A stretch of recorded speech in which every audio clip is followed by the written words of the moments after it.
Hello, Sir Anthony. Kumusta po? Redman Toys Raymond here. So, ito sir, testingin lang natin yung unit na order nyo. The EMG Talent Tactical Innovation Pit Viper or also known as the John Wick 4 pistol. Okay. So, yan sir. Ito yung naka-fix na outer barrel, no? So, sa airsoft lang yun. Okay, syempre sa tunay, alam ko gumagalaw yan. So, sa airsoft version, naka-fix na siya. Okay, so same size to nung unit na the real firearm. Okay, same size siya. Okay, so yun. So medyo same din yung design kasi hindi minsan din ako kopya. Pero same size.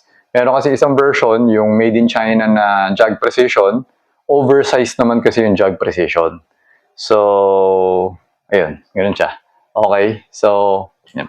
So ito yung magazine. Nilagyan ko na siya ng 8 rounds ng BB. Tapos, yun nga, na-modify ko na rin yung butas, pinalaki natin. Kasi nga, maliit yung butas niya eh, no? Parang, kumbaga, bago ko maglalagay ng gas, supposedly, gagamitin mo pa yung tool, tatanggalin mo yung bases, kakarga ng gas. So, ngayon, pinalaki natin yung butas para hindi mo na kailangan tanggalin. Okay, pwede ka na mag-direct. Ayan. Okay? So, to test the unit, teka lang, mag-FPS test tayo, tapos blowback test.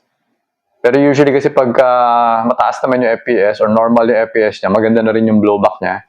Pagtapos, accuracy test, no? Ngayon, for the accuracy test, actually, ito kasi adjustable to eh. No? Pero, mag-accuracy test pa rin tayo. Para malaman lang natin, out of the box, kung diretso ba siya.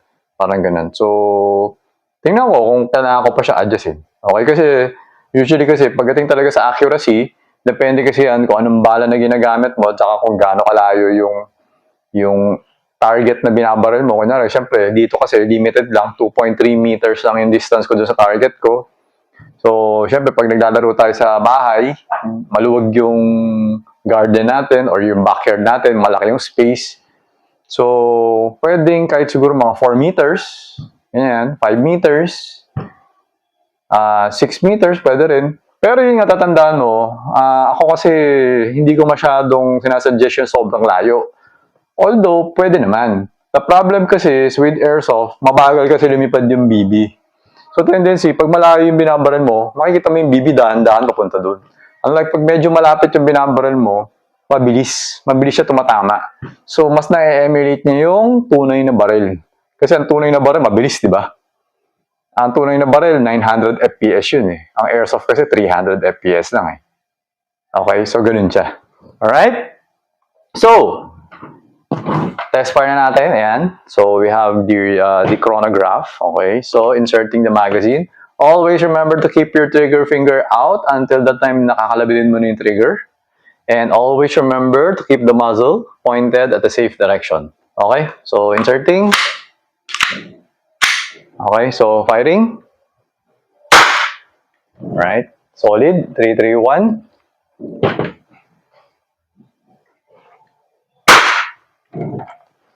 Three to 8.8.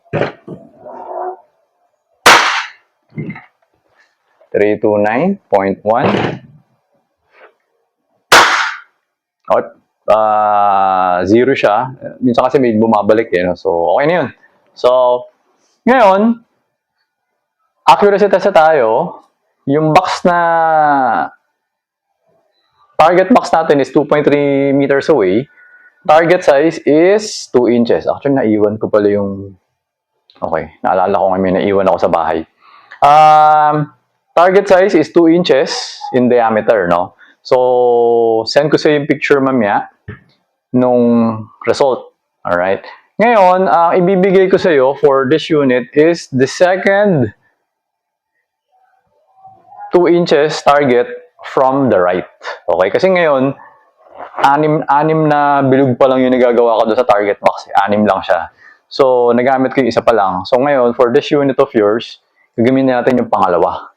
So, second from the right siya. Okay? So, ito. Testingin natin. Okay. Alam ko na. Kailangan pala natin increase, no? Yung iron sight. Increase ko na. Just kailangan itaas yung iron sight. Kasi mataas pala to. Medyo mataas to. Okay. So, Okay na to, increase natin taas ko. Kasi pag binabaril ko sa kanya, tumama naman siya dun sa 2 inches natin na target.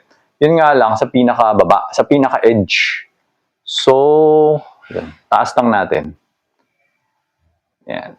Yan, siguro pwede na siguro to. Okay, testingin natin. Okay, umangat na nga siya konti, pero konti lang, dagdagan ko pa. Pero, konti lang, no? Konti lang. Kasi hindi ko rin alam kung yung BB ko is mababa or pataas kasi na-adjust din yung half-up eh. So, pero adjustin ko lang to para alam ko nga na ano, kailangan ng na medyo low nga heating ng ano, ng pit vibe. Ayan. So, siguro pwede na to. So, pagdating sa inyo, adjustin nyo lang ulit if ever na yan, pwede na to. Okay, so medyo almost nasa gitna na siya eh. So, pagdating nyo lang sa inyo, adjustin nyo na lang. Kapag kulang, if you want pag bumabaril kayo tapos mababa, pataasin nyo tong rear sight, counterclockwise yung ikot dito sa top screw. Tapos kapag yung hits mo naman mataas, clockwise naman para bumaba naman tong rear sight. Okay, so yun siya. Alright, so ayan, nag-open na yung slide, removing the magazine. Wala nang bala. Okay, so pull back the slide, baba yung slide catch, and hammer down. Okay? So, ayan Sir Anthony, okay na tong unit mo. So, ipapako na siya. And then, papadala ko na siya sa inyo. Okay? So, ayun sir, thank you for your order. Until next transaction po, always remember to stay safe, stay great, be good, and be thankful always. God bless po sir. Bye-bye.